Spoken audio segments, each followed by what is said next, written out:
You've never heard child in South Carolina? And on top of that, she had no problem calling two black men on CNN boy.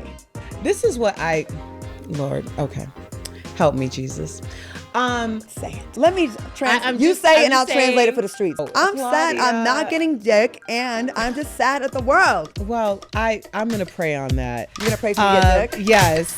Put it on, girl. Let me see it. Put it on, girl. Let me see it.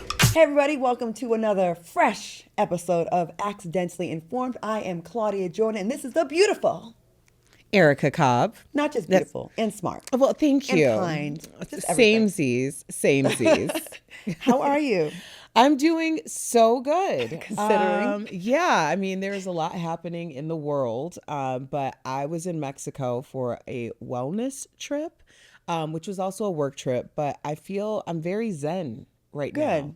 Like a little calmer than usual. Well, I think considering what's happening in the world and witnessing the absolute destruction of democracy, the installation of a dictator with a mushroom-shaped penis, and just, fires. It's just the end of the world. It's very much happening. So I'm glad that you were able to get zen. Yeah. And I feel like I need to go do that as well, because there's not enough weed in America for what I need to calm down my nervous system. Right. And we're in Colorado right now, so there is more than enough weed. Yes. But I'm in Texas. Yeah. Well, that's true. That's very true. Can I smuggle some back? I wouldn't suggest that. Well, Dallas, it's legal, but all the other cities are not. So, yeah. Well, okay. Here, yes, we'll help you in some way, legally, of course, because we're being recorded. But I would like to say this to people because I think it's so important. A lot of us are struggling with, do we live openly and out loud, especially people who are industry adjacent or, have ties to LA. And when I was in Mexico, that's when I found out that the fires first happened. And I completely kind of shut down in spiritually, but I also shut down in terms of I haven't been over, the top on social media or anything, but I just didn't know what to do. And when I was there, it's a lot of holistic and healing feelings. And someone said something I found to be pretty profound is that we have to keep our vibration high in order to carry the vibrations of others who may not be able to get to that place right now. So while being mindful of one, being a helping person, there's so many different places that you can donate to. Obviously, I'm focusing on Altadena because that's what the most heavily hit Black and Brown community was. And oftentimes we don't get that type of amplification. So if you are in a position to help, whether that be share resources in time, in terms of time, money, energy, but try to keep your vibration a little higher so that you can carry a lot of people who are down right now. It's really hard though. I know. I lived in Los Angeles for over 20 years. So a lot of my friends have been affected. I have one friend, my friend Portia, she said between her family and friends, 9 people in her life have lost everything. Yeah. And I'm just I think about how I used to love driving up the coast in Malibu, and Gladstone's is gone, and Moon Shadows is gone, and just all these homes. And I just have been seeing such callousness online because people that want to demonize California and think it's just rich people, oh, they have a $5 million home, they'll be fine. Not necessarily. And just because someone is successful, we should not have less grace for them. They still have memories in their homes. They have pets they couldn't evacuate. They have things of sentimental value. And I just find that it's just horrible. I've seen people that, they lived amongst those expensive homes, but in a shack in between. Right. And I just feel like we just need to have more empathy. That the city is destroyed. And people just rushing to place blame, especially on the Black mayor of Los Angeles. Of course. And she's getting blamed for cities that she is not the mayor of. And I just want to touch upon that real quickly because more frustration being part of the 92%, which is how this show even started, right? Exactly. Is I just feel like we just need to just say something about that because I can't imagine what she feels like. She went overseas to Ghana for something that was pre-planned. And while she was gone, this happened. She rushes back. And to hear so many people point the finger at her, which is unbelievable. No, I just want to just make this very clear. There is no white male superhero that could have prevented these forest fires. There is no savior. There is no great white hype that would have saved this. Nobody could have prevented these fires. And I need y'all to stop demonizing. Just as I would have felt the same empathy if it was a white male mayor. Like, what was he supposed to do? Right. And I do want to shout out Yvette Nicole Brown for doing the Lord's work. I think when we said as Black women, as a 92% collectively, that we were going to, and this is just as private citizens, we were going to stand down. But when we stand down, when we get quiet, that's when people should be the most concerned, because it's never that we're standing down. It might be that, publicly we're not necessarily rushing to everyone's aid, but let's just be very honest. We're going to do that anyway. But what we're doing is coming together in a way that maybe a lot of people do not see. But I feel like what Yvette Nicole Brown has been doing on her social media is really indicative of the type of energy that we're carrying into 2025. We're mad because we're tired of it. We're tired for her. But we're mad for her. And I love her. Yes, I mean, love she her. is the absolute best.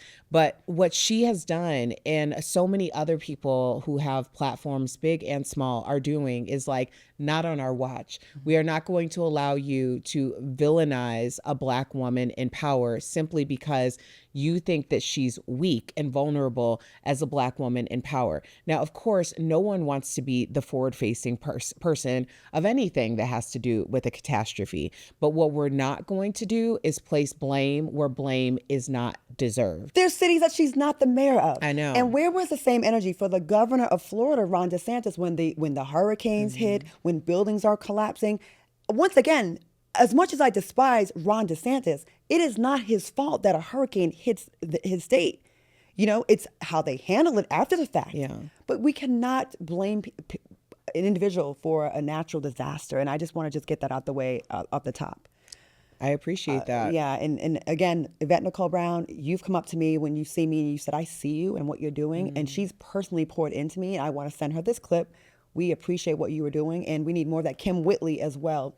I love this, like, not on our watch. Yeah. Because at the end of the day, we are really saying, at the end of the day, who do we have to depend on? And it's us. And we're saying that, and I'm not going to let her be blamed for stuff that she didn't do. Now, speaking of blame, I will blame this one person for changing the country, and now we have to call him President Trump again.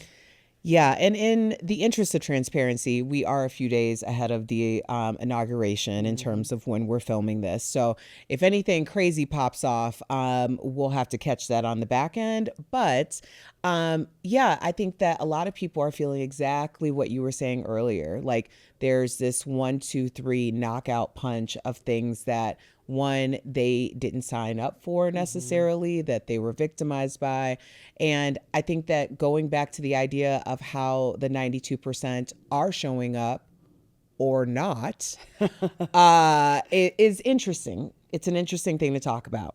The fact that the inauguration falls on Martin Luther King Jr. Day is just like, it was so set up for Kamala Harris to win. And I had made plans. I was looking at hotels. I'm just like, Anyways, we just gotta, you know what? We have a jail sentence, a prison sentence. We have 4 years. We just gotta do our time. Hopefully at the end of this, we'll get some points for good behavior, and we'll just move on and get back out there into mainstream society and just pick back up if the country is not as destroyed as it might be. I don't know. Well, I'm going to remain optimistic, mainly because at this point, these things are, the fact that Trump is now president is completely out of our control. And so we have to do what we are able to do. And that's starting at the local level. Like, I cannot express how much people get so galvanized, which I appreciate, for the presidential election. But if we are not showing up for our local elections and starting at the grassroots, then a lot of these things are all for naught, because that power is very concerted. That power is very deliberately starting from the local level. Absolutely. And so it's not like a one day every 4 years thing. This is like every year, every other year, like going to your local boards. These are important things that we need to be very intentional about, because ultimately that's how change is made. Midterms and listen, like she said, local. And I need 2 states to just please stop acting like it's 1875, Mississippi and Louisiana. There's so much work that we could be doing there to like change things around. Louisiana is right next door to Texas. So last few elections, less than a third of the people are showing up to vote. Black people, the voting is just way, way, way low. We need to get those numbers up. And I'm gonna commit myself to going there. On College Hill, I did a lot of work there to register people to vote. But okay, we're gonna get more into that throughout this year. I know we have a lot of stuff to cover. Yeah. So let's get into that. And I need to take your course because look how positive you are and look how negative I am. I'm like, I've been depressed and in bed for like I only dragged myself out of bed to come to Denver to do this show. I'm going back to bed after this. No, I'm sad. Claudia. I'm not getting dick, and I'm just sad at the world. Like, it's a lot. I sleep with 2 cats. I'm frustrated. I don't even have a sexual release. So there's that. Well, I'm gonna pray on that. You're gonna pray for me to get dick? Yes. And shout out to taking the plunge. I was at a retreat. I need to take a plunge. Yes. I want to get some plumbing done. Yeah, and I told some of my girlfriends. So we're gonna pause for a second so I can get into the story because one of my girlfriends, Vasilia, she and her now husband, they actually got married at the end of the retreat. Decided to do their first wellness retreat, taking the plunge. And this is a part of like brands that they already have. He's a restaurateur for a vegan restaurant in North Carolina, and she's had her Cloud 111 for quite some time, wellness. And so I was telling my single girlfriends that on Saturday, they got married in a cave. It was ridiculous. Like, it was the most adventurous wedding I have ever been to, and it was beautiful. We just left a cave. Our friend just got married in a cave. But what I found to be so interesting was there were all of these single, attractive, very in shape, over 6-foot dudes. Where? At this... In a cave. In a cave. They're in a cave, I need to go to the caves and find them. They were in a cave. The caves of Mexico is where my future husband may lie. It may be. And it was so funny because I went for the entire week for the actual retreat. My husband came on Friday because at that point we knew that she was getting married, and he's like, I can't miss the wedding. So he's there. So when we went to sit down, it was a one long table. It's like 60 people. So pretty intimate. But 60 people. And I go to sit next to my husband, and there's a guy sitting there. And I'm like, what? Was he cute? He was an attractive man. But I'm like, why are you sitting next to my husband? Like, I need to be sitting there. So then I realized when I found my name that there were 2 Ericas. She was with a K and I was with a C. So she sat where her name was, but they had mixed up the names. And then in the meantime, because she wanted to sit next to a girlfriend, she switched her name with the guy who was now sitting next to my husband. So first of all, let me just say this. When someone has assigned seating, you never switch up the seating because you may be blocking your blessings. Because essentially what happened was I got down to where my name was, but it was the other Erica who was supposed to be sitting there. And it's like row of single attractive men over 6 feet, all in shape. And I was like, girl, so your blessing, right. Your blessing is down there. I need to sit next to my husband. So why don't we unrigmarole this rigmarole so that you can get to where you're supposed to be and I can be over here. But I thought it was the funniest thing. Like, apparently the single men are at wellness retreats.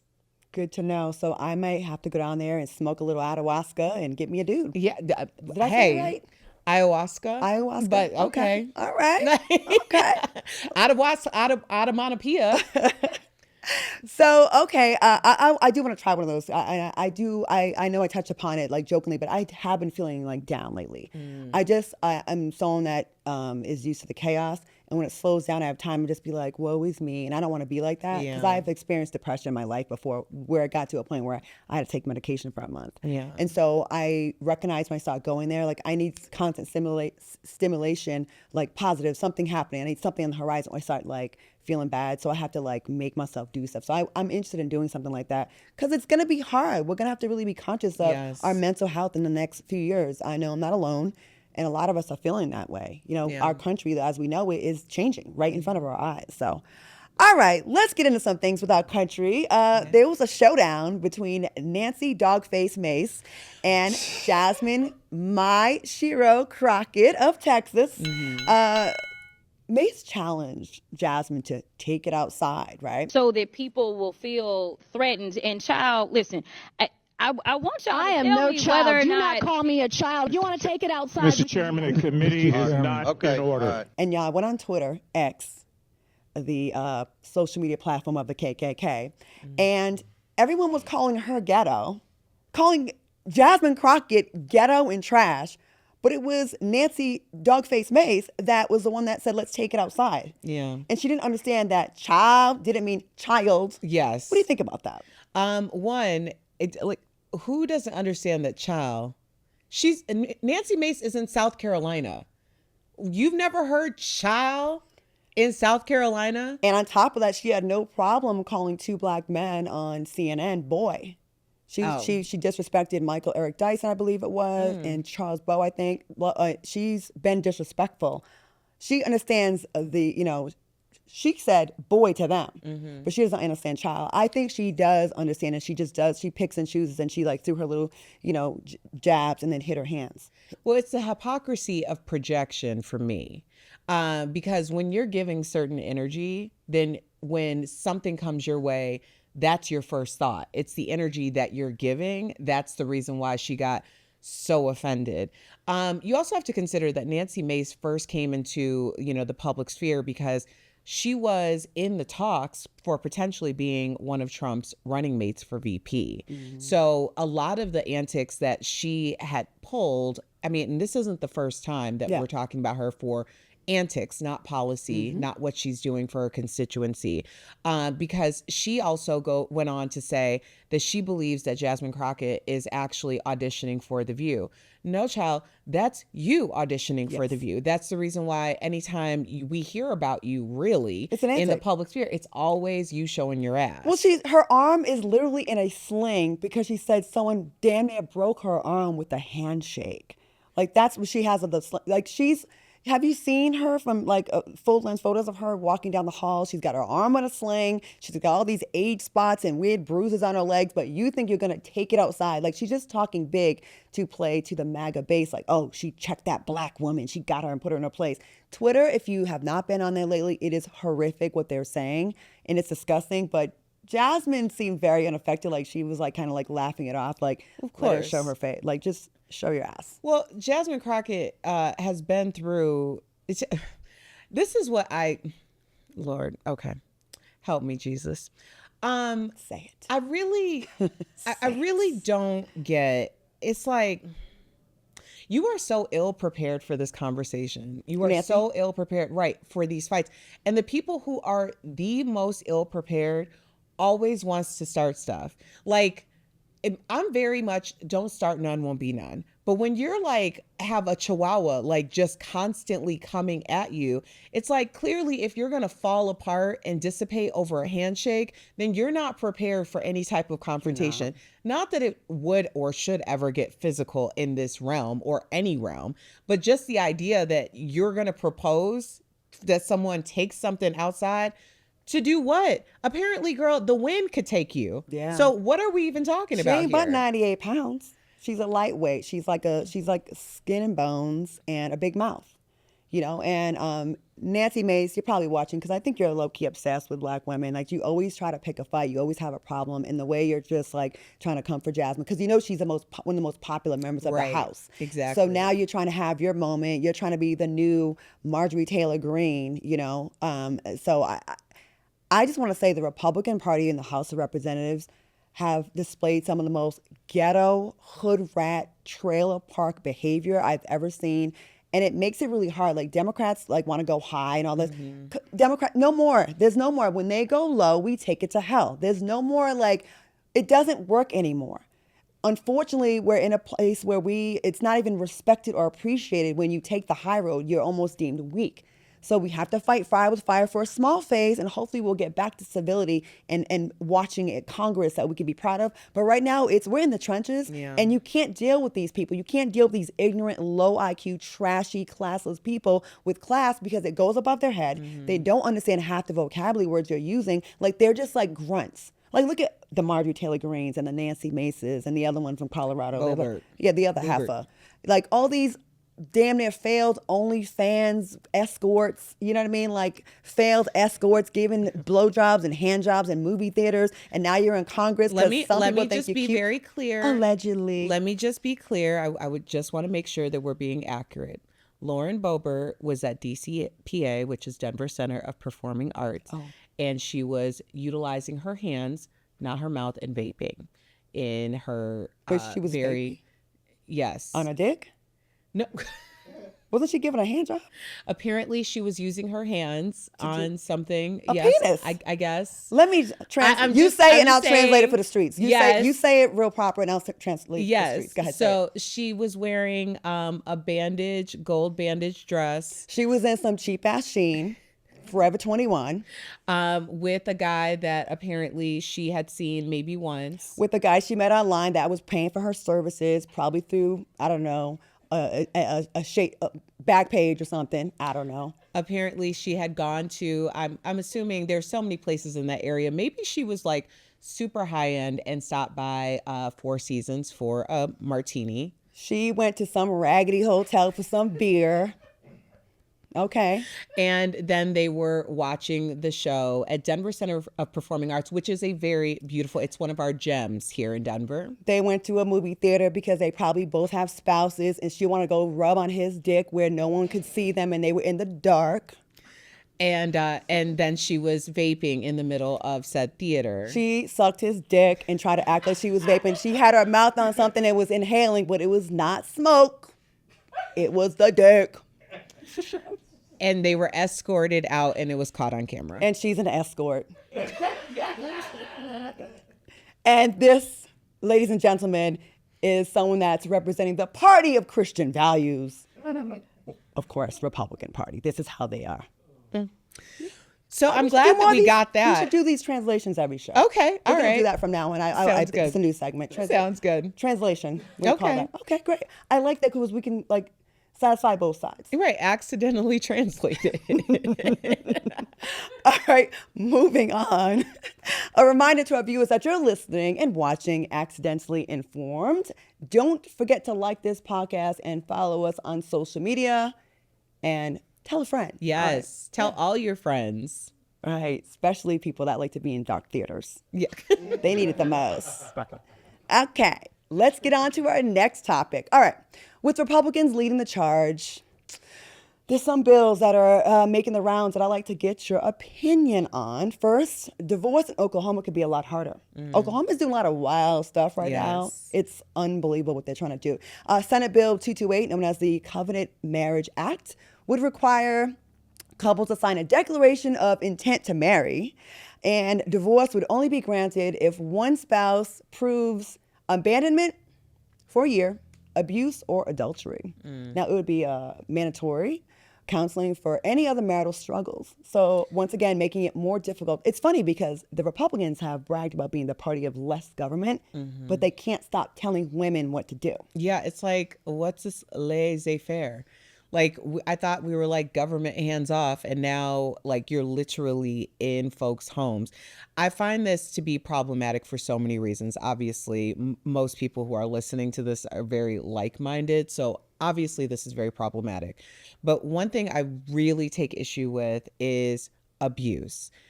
Anyone who has either, heaven forbid, been in an abusive relationship or known someone who has been, the silence is the violence. The silence is how it escalates. So if you are talking about proving that you have been abused, then generally that's very difficult to do because that's how abusers perpetuate their abuse for so long. And a lot of times people in abusive relationships don't even understand in that moment that that's what's happening until it gets to the point where they have to hide things, where, you know, they're making up excuses, things like that. So if you're going to say that this is a bill that's going to stand and we need to go to marital counseling, so you want someone who's being abused to bring their abuser in to have the conversation about their abusive behavior, like, to me, you are playing with people's lives. Some women will get an ass whooping for merely suggesting that they go to counseling and put their business in the streets. Like, I don't give a damn about what these politicians are saying.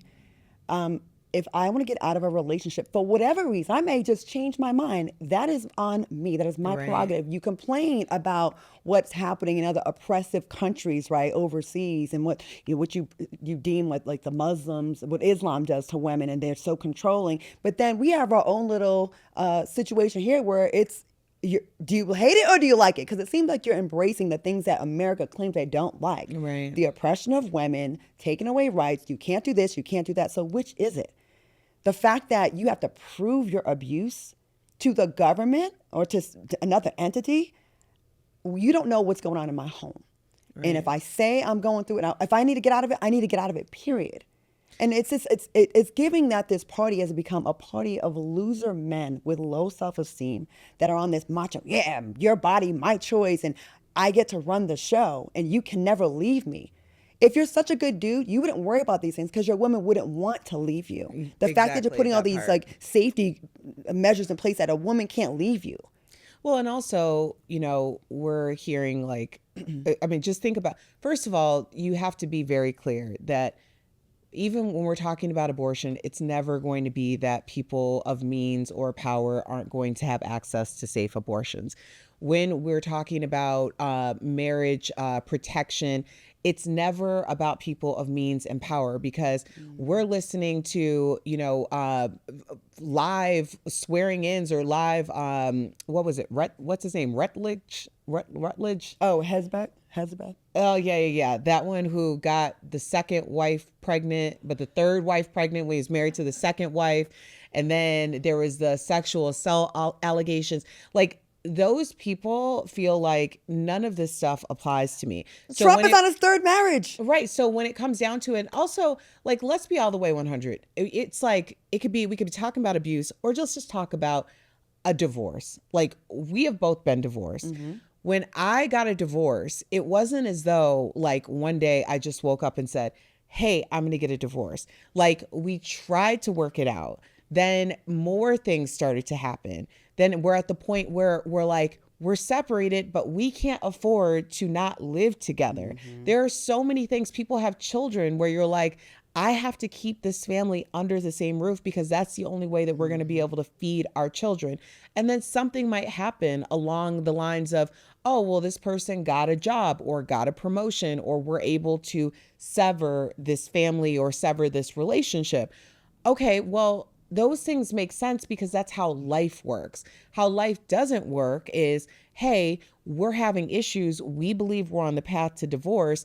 Let's get the government involved to make sure that if this doesn't work, that we're good to just say we can divorce. That's ridiculous. It's unbelievable that this is happening in our lifetime. I never thought I would see the day. And for a party that claims that they want more marriages and they want more families and they want more children born in this country, you sure are making it difficult for women to want to have that life. It does not seem attractive to me to marry now or to even have children, in my opinion, because if something, God forbid, something goes wrong medically, I can't get help unless I'm on the verge of death and I'm into sepsis, right? So that there's that, depending on the state you're in. And then if I'm in a marriage, I decide to, commit myself to someone, I might not be able to get out of this if it goes left, or if this person like fools me or just change or circumstances change. You are making women be turned off from the idea of marriage and children with these ridiculous policies. So do you want it or do you not? Leave it alone. Leave it alone. We could talk more about this, but we'll move on. In Indiana, Senate Bill 171 would outlaw the use of abortion pills and require women who are raped to file an affidavit. So after you've gone through the trauma of being raped, they want you to fill out some paperwork and an affidavit, kind of like attesting to what you're saying is true, I guess. Just, again, it's already difficult. Most women do not report their rapes, and you're making it even more difficult to be motivated to come forward because it's just too intrusive. Well, yeah, oh man. So I've been open about this publicly because it came to a point when I was like maybe a year or two on the daytime talk show Daily Blast Live that I was on for 7 years, and things got very transparent because it's difficult to have these conversations in an other capacity when you know that this is something that affects you as well. And I'll just tell you that after I was sexually assaulted, I was drugged and sexually assaulted. And by the time that I was able to get help, because I was out for literally 17 hours and I had my Fitbit on, like my heart rate was so low. Like it's the most staggering thing to think about now. And I mean, it's been many, many years since this happened, but my first place that I went to was Planned Parenthood. And I can't say enough great things about Planned Parenthood because they really walked me through what we could do at that point, because at that point, it had been over 16, 17 hours. Like I basically lost a whole day. Yeah. Like I have no idea what happened. And just to think that, you know, on top of, you know, getting police involved, or on top of like going to a Planned Parenthood, getting a kit, like a whole panel done on you, that you have to go through the burden of proof that you are a victim in this situation. It's, to me, all of like the last story that we talked about and this story as well, it's all about ensuring that that the birth rates, which have gone down, are increased, but increased strategically. This is, to me, and it always has been, about not only saving white babies, because as we all know, according to census data, it is right around the corner that the majority of this country will be brown. They will be mixed race. And that is a offense to people who want to see white supremacy. If white people are no longer the leading population in this country, then it's a fear from a lot of groups that we would do to them what white people did to us. I was going to say, why white folks that are worried about this, why on earth would you be worried about being the minority in America when you constantly tell us that there's no such thing as racism?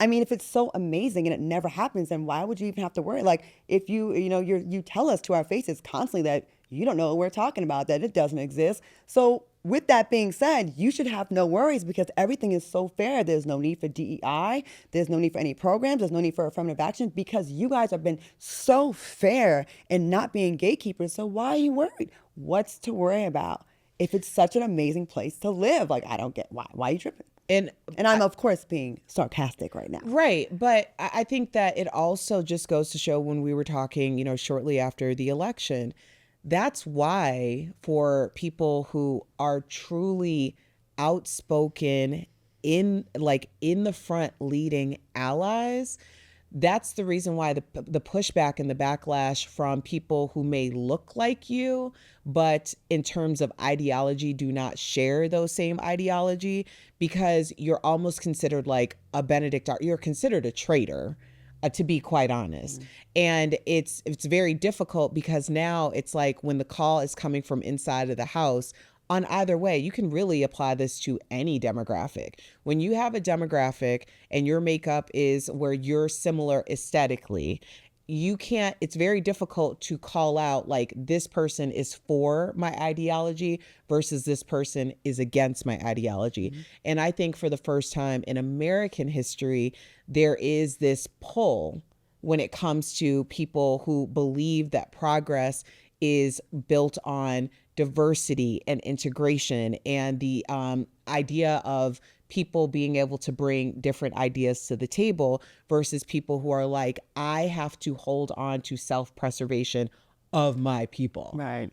Well, I think it's sad, and I don't want to like just glaze over what you shared about being sexually assaulted. I share that with you, and I'm sorry to hear that. And I think it's a lot more common than people would like to believe in our country.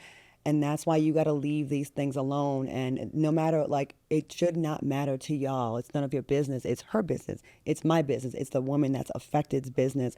Whatever her why is, it's between her and her higher power, her doctor, her relationship, whatever.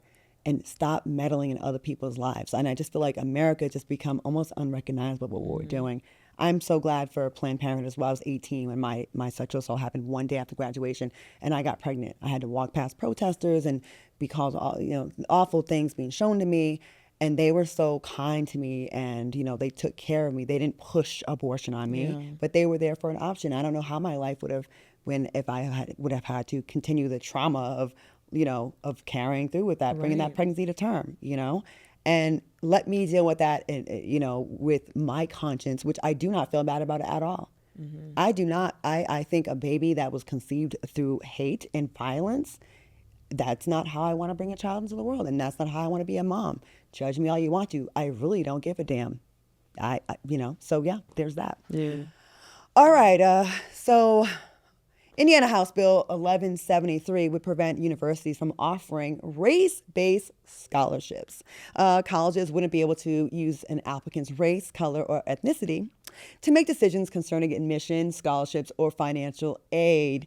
That is only, when they say that, they won't be able to use a minority's race for admissions, but you best believe it's going to benefit white people. It just is. That's how our system is set up. So this is, I want to give a shout out to Ebony K. Williams and Dustin Ross. I love that. Holding court with Ebony K. Williams, because this came up before the election, and that's one of my favorite podcasts. Mm-hmm. And I know that you and Dustin are very close. Yes. Still so upset that we didn't get a chance to hang out, but that's okay. We'll go back round two. Yes. Okay. But they did a really great job of breaking this down. And I want, because Ebony obviously has a legal background, but what the discovery was that essentially they were going and targeting the Asian Americans, Asian community, who were getting acceptance into these colleges and universities, and convincing them that by people who like Black, Latino, people who weren't Asian were taking their place. So it was a way to take people who aren't white and play them against each other.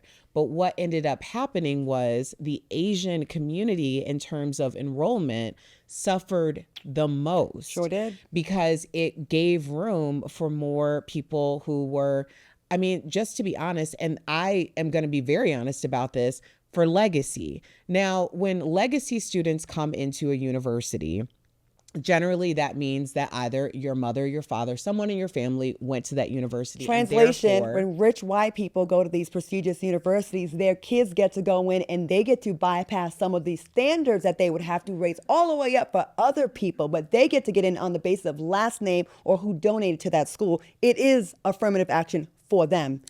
Translation. Right. But also, here's the rub. Guess who else's legacy? Me.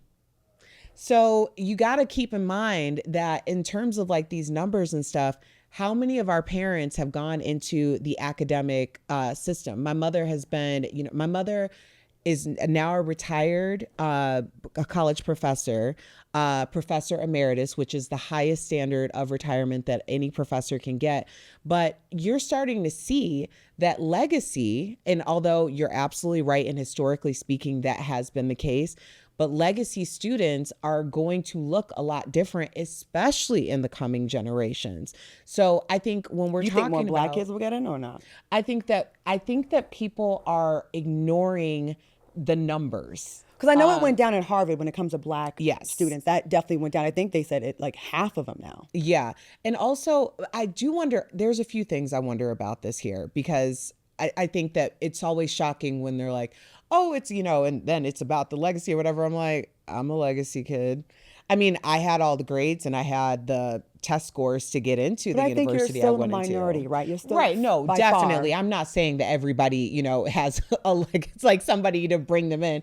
But my entire family went to DePaul University, and a part of that, yes, absolutely. I think that gives you something, it gives you a leg up. Mm-hmm. Although I would have gotten into DePaul regardless. I'm just going to be very honest. Pop your shit. I would have gotten in. My test scores and GPA were, but anyway, I think that that's something that that people ignore.